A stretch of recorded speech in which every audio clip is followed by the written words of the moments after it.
Wah, ketemu lagi di video kita tentang aljabar abstrak ya, atau lanjutan dari mata kuliah struktur aljabar. Kalau kemarin sudah saya berikan pendahuluan tentang gelanggang hasil bagi atau lapangan dan lapangan hasil bagi ya. Kali ini kita akan belajar tentang materinya ya. Kalau kemarin cuma ringkasan materi struktur aljabar, kali ini kita akan belajar tentang ring polinom ya, atau ring suku banyak. Oke, jadi ini berikut adalah definisi dari ring suku banyak atau ring polinom ya. Rx adalah himpunan semua barisan tak hingga yang disebutkan dengan Px, yaitu A0, A1, A2 dan seterusnya ya, sampai tak hingga ya.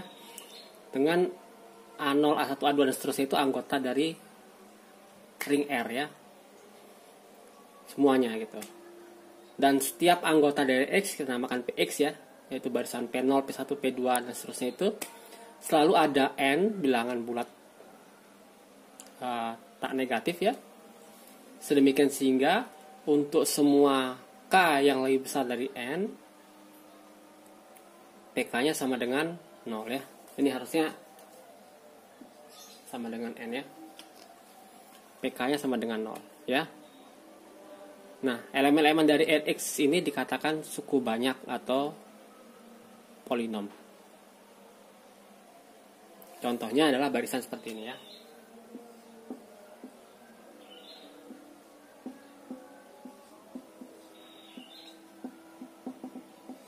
Seperti itu ya. Atau kalau barisan seperti ini bukan polinom ya.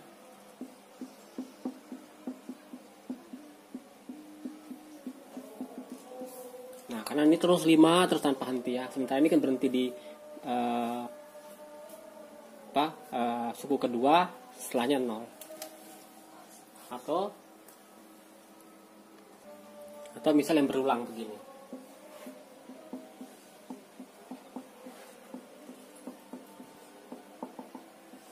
Nah, di barisan ini 5, 0, 5, 0, 5, 0 tanpa henti ya. Jadi itu tidak pernah 0. Jadi bukan suatu polinom. Jadi yang polinom cuman yang atas saja ya. Kayak di buku panduan kita. Nah, kalau kita punya himpunan Rx tadi yang isinya adalah polinom atau suku banyak ya, kita bisa mendefinisikan dua buah operasi di sana ya. Nah, operasinya adalah operasi tambah ya. Jadi kalau kita punya dua buah barisan tak hingga, ini dan ini, suku banyak ya, bukan sekedar barisan tak hingga ya. A0, A1, A2 dengan B0, B1, B2 dan seterusnya. Kalau dijumlahkan itu adalah menjadi suatu barisan lain yang komponennya dijumlahkan per komponennya. Jadi A0 dengan B0, A1 dengan B1, B2, A2 dengan B2 dan seterusnya ya. Kita lihat kalau ini kan sejak barisan ke K dia sudah 0 ya. Sedangkan ini sejak baris ke L dia sudah sama dengan 0. Kalau dijumlahkan dia akan mulai 0 dari baris dari suku ke K atau suku ke L, tergantung besaran mana K atau L ya. Jadi ini tetap merupakan sebuah polinom. Jadi istilah matematisnya tertutup ya terhadap operasi jumlah ya. Dan kemudian kita juga bisa memberikan perkalian antar polinom ya, dengan polinom A dengan polinom B, kalau dikalikan hasilnya adalah polinom C, di mana CI-nya itu adalah perkalian konvolusi ya. Nah, perkalian seperti ini ya. Jadi CK itu adalah sigma dari AI kali BK minus I, di mana I jalan dari 0 sampai K.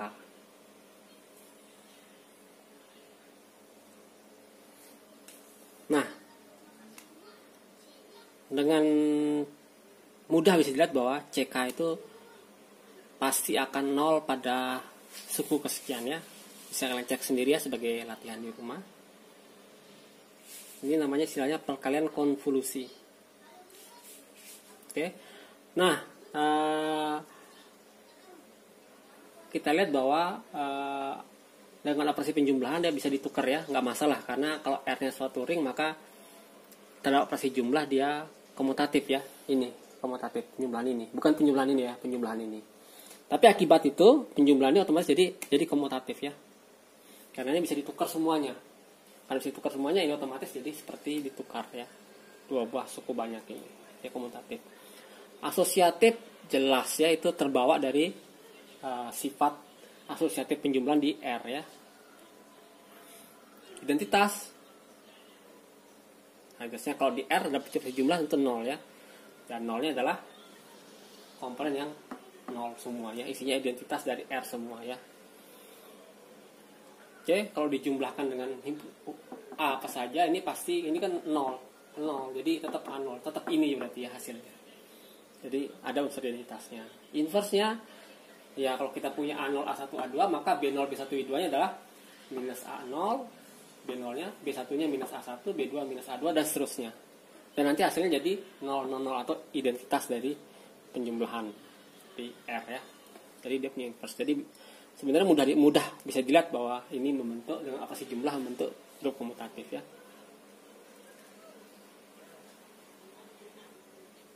Nah, untuk operasi perkaliannya mungkin yang jelas lihat bahwa dia akan 0 pada suatu suku tertentu ya. Kalian cek pada suku keberapa ya sebagai latihan di rumah. Artinya dia tertutup terhadap operasi perkalian juga. Nah, ini juga ternyata terhadap operasi kali dia bersifat asosiatif dan juga berlaku sifat distributif kiri dan distributif kanan. Nah, untuk hal ini mungkin tidak begitu jelas ya. Tidak terlihat jelas gitu. Nah, untuk mempermudah kalian melihat bahwa ini asosiatif, saya berikan ilustrasi buktinya ya. Misalkan ini adalah A, ini adalah B, ini adalah C, dan kita punya vektor lainnya D. Jadi untuk mempermudah, jadi kalau kita punya A dikali B dikali D, A dikali B sama dengan C, seperti rumus ini ya. Akibatnya ini sama dengan C kali D. Kita misalkan sama adalah suku banyak E, akibatnya komponen ke K dari E adalah CJ kali D K minus J. Berdasarkan ini ya. Kalau ini kan AB, ini jadi CD gitu, perkalian J. Nah, untuk CJ sendiri adalah ini ya. Oke, kalau tadi indeksnya I, ini kita pakai indeksnya J. Jadi sini kita muncul indeksnya I dari 0 sampai K. Nah, ini masuk ke sini ya. Nah, sementara DKJ ini mengalir ke dalam ini. Bisa, kan ada suatu konstanta, bisa masuk ke dalam ini. Jadi dapat AI BK min I dikali DJKJ ya. Jadi ini sebenarnya bisa masuk seperti ini. Ingat, ini karena ini indeksnya J, yang jalan J ya. Kalau K-nya konstan ya. Yang jalan J dan ini jalan I. Tapi dalam sigma ini suatu konstanta karena di sini yang jalan adalah I-nya, ini J tidak ya. Jadi ini dianggap suatu konstanta. Dan ini bisa ditukar-tukar karena bersifat asosiatif di R-nya ya. Maka ini sebenarnya bersifat asosiatif juga. Nah, itu adalah jadi kita dapatkan bahwa Rx dengan operasi tambahan kali yang tadi itu membentuk suatu gelanggang. Oke. Nah, walaupun sebenarnya yang kita bicarakan ini abstrak, tapi ini sangat familiar dengan kita ya. Jadi kalau Rx ini bisa kita pandang kalau kita punya suatu anggota suku banyak dari Rx, suku banyaknya ya.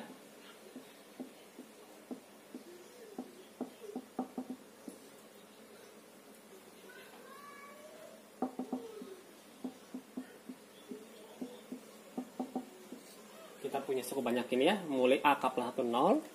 Maka ini biasa kita kenal dengan simbol yang familiar ya.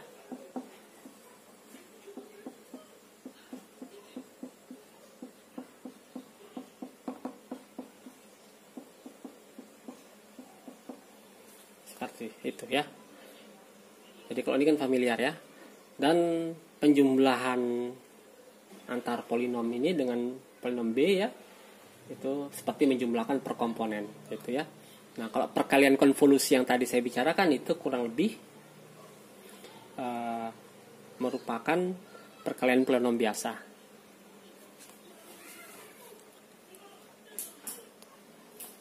Jadi Rx ini bisa kita tulis seperti ini ya. Jadi adalah ring polinom Rx adalah bentuk-bentuk polinom seperti ini, A0 tambah A1x tambah seterusnya sampai AN X pangkat N, dengan N-nya adalah anggota Z lebih besar dari 0, atau ini simbol dari non negatif ya, bilang bulat non negatif. Dengan AI ada di ring R ya, bukan ring Rx ya, ring R-nya, dan I-nya, dan itu untuk semua I dari 1 sampai N ya.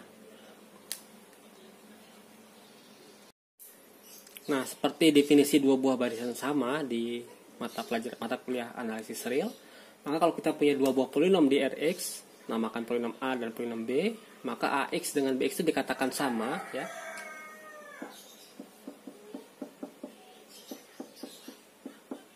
Itu jika indeksnya sama ya.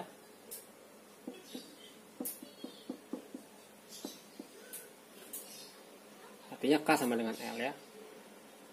Kemudian koefisiennya, oke ya, mungkin saya dibilang bahwa ini adalah koefisien dan ini adalah variabel ya, atau saya lupa istilah Inggrisnya ya. Ini variabel aja kita bilang ya. Dua buah polinom katakan sama kalau pertama adalah indeksnya apa? Ini sama, indeksnya sama. Kemudian koefisiennya itu sama per komponen.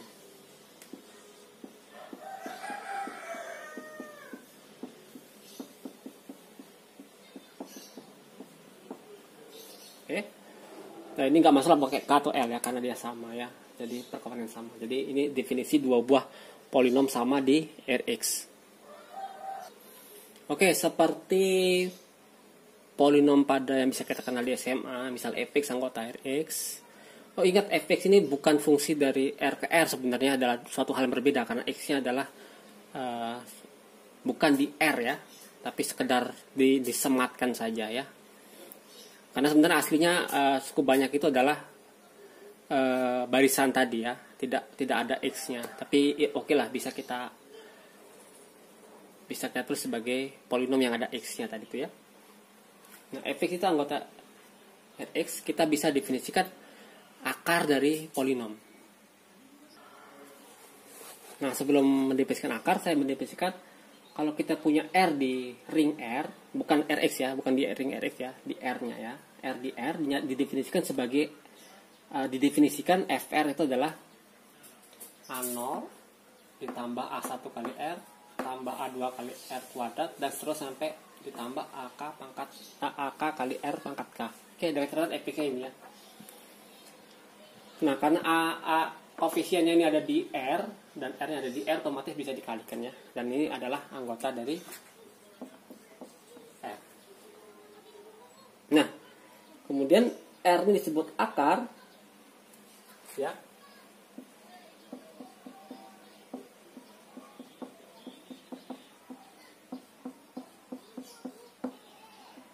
Disebut akar dari polinom fx apabila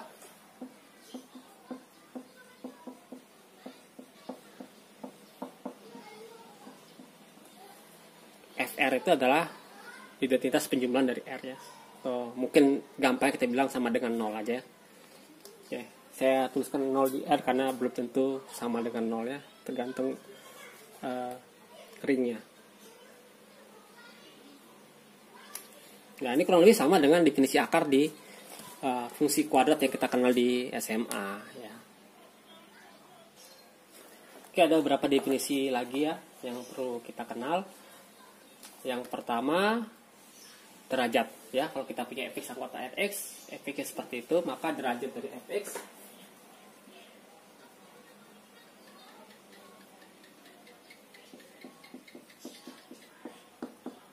itu sama dengan K ya. Jadi pangkat tertingginya ya. Jadi kita tahu kalau AAK itu tidak sama dengan 0 ya, karena tadi kalau kita punya barisan diterjemahkan ke polinom, maka yang barisan 0-nya itu kita buang semua ya, nggak kita anggap ya.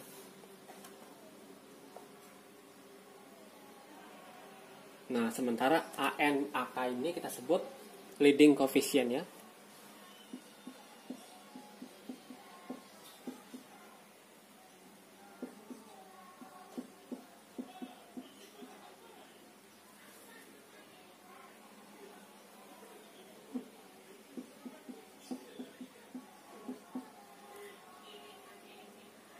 leading coefficient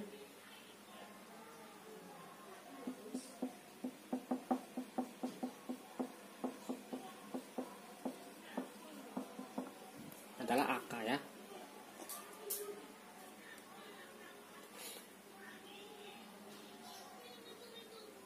Nah, kalau R-nya itu punya unsur kesatuan 1, ingat ya, dari tadi kita tidak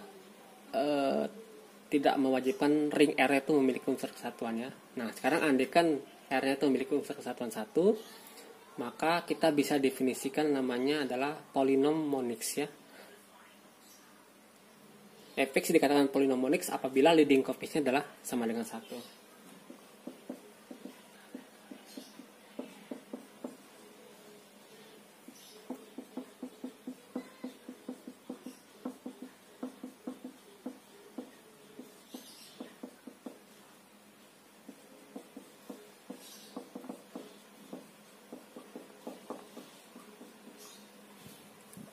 Oke.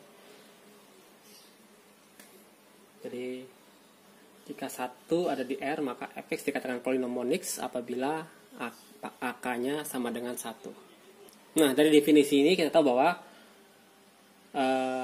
R itu bisa disisipkan ke Rx sebenarnya dengan suatu homomorfisme satu-satu ya. Apa itu disisipkan, kalian bisa cek pada video pertama sebelumnya ya. Nah, mungkin tugas kalian lah membuktikan bahwa R itu bisa disisipkan di Rx ya sebagai latihan. Oke?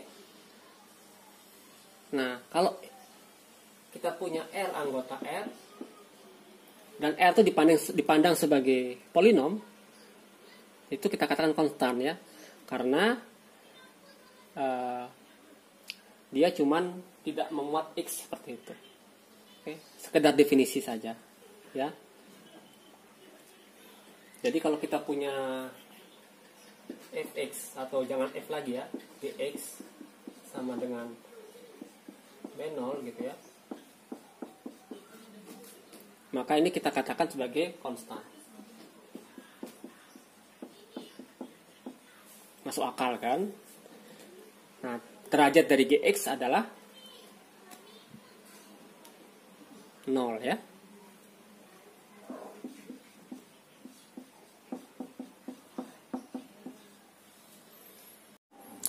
Tapi ada syarat ya, bahwa B0-nya tidak boleh 0 ya.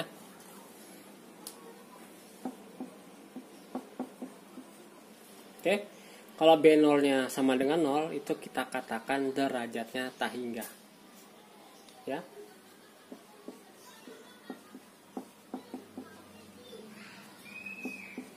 Ya. Itu kita definisikan aja ya, bahwa kalau derajatnya 0, kita definisikan derajatnya tak hingga. Minta hingga maksudnya ya. Ya, sekedar didefinisikan seperti itu. Kenapa didefinisikan minta hingga? Nanti kita lihat di video ke depan ya. Oke, mungkin video kita kali ini ya diakhiri sampai materi ini. Jadi kita bicara tentang pengertian dari ring polinom dan beberapa definisi yang kita gunakan di kuliah ini. Oke, pada video berikutnya kita akan bahas beberapa sifat dari ring polinom. Misalkan kita punya R-nya itu adalah bilangan komutatif, maka Rx apa yang terjadi? Kalau R-nya adalah daerah integral,